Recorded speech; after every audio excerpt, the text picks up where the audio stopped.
पण आपण जी लढाई देत आहोत ती हीच आहे की आपले भूमिपुत्र जे कोण जिथे असतील त्यांना तिथे राहू दे ना, बसू नका. आता ठीक आहे, ठीक आहे, आता राहू देत ते आहे. तर जे जिथे राहतात ते तिथेच राहिले पाहिजे. आणि खास करून मी आज इथे आलेलो तुम्हाला हेच सांगेल, मला माहित नाही किती लोकांनी ऐकलंय, पण भाजप सरकारने, बिंदेंच्या सरकारने महापालिकेला एक जबाबदारी दिलेली आहे, ती म्हणजे संजय गांधी नॅशनल पार्क आणि आरेचा सगळा जो परिसर आहे त्याच्यासाठी मास्टर प्लॅन बनवा. ऐकलंय तुम्ही? काही लोकांनी ऐकले, काही लोकांनी ऐकलं नाही.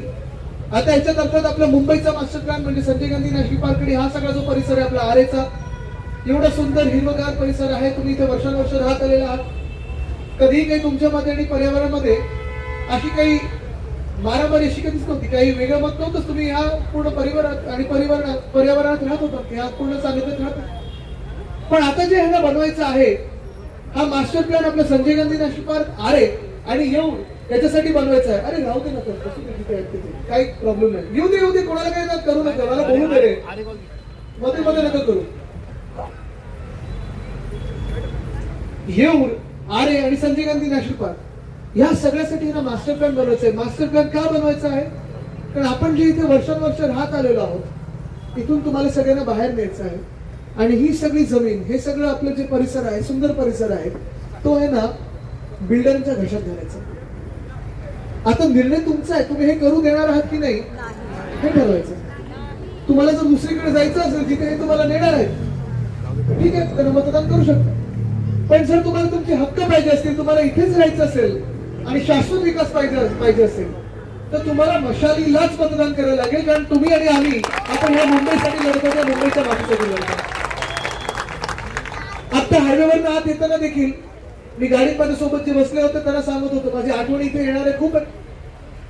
अर्थात लहानपणापासून हा काही परिसर काही दूरचा नाहीच आहे. आम्ही आधीपासून इथे येतो जातो. हे परिसर वडिलांसोबत असेल, कधी तेजसोबत आत साहेब क्रिकेट खेळायला यायचो. मग कधी बिबटे बघायला आम्ही फिरत असतो, कधी जंगलात फिरत असतो, कधी पाड्यांवर जात असतो. मला आठवतं पालकमंत्री पण असताना कोविडचं वॅक्सिनेशन घेऊन आलो होतो. आम्ही आदिवासी पाड्यांवर पहिला गेलो होतो, आलो होतो ना मी. आणि तेही वॅक्सिन असे आणले होते जे मी स्वतः घेतलं होतं, कोवॅक्सिन, ज्याचा काही परिणाम दुसरं काही नाही असं कोवॅक्सिन देखील घेऊन आम्ही आलो होतो. मग अनेक गोष्टी, मग कधी पाऊस जास्ती पडला, अतिवृष्टी झाली असेल तेव्हा पण आलो होतो. आणि ह्या सगळ्या गोष्टींची आठवणी होत असताना विकासाची देखील तेवढीच आठवण आहे. कारण आत येताना हा जो कॉन्क्रीटचा रस्ता झालाय तो देखील महापालिकेकडून मी पालकमंत्री म्हणून फंड देऊन मंजूर केला होता आणि ते काम आपण सुरू केलं होतं. मला आठवतं सुनील प्रभूजी गाडीत बसले होते मागे आणि ते सांगत होते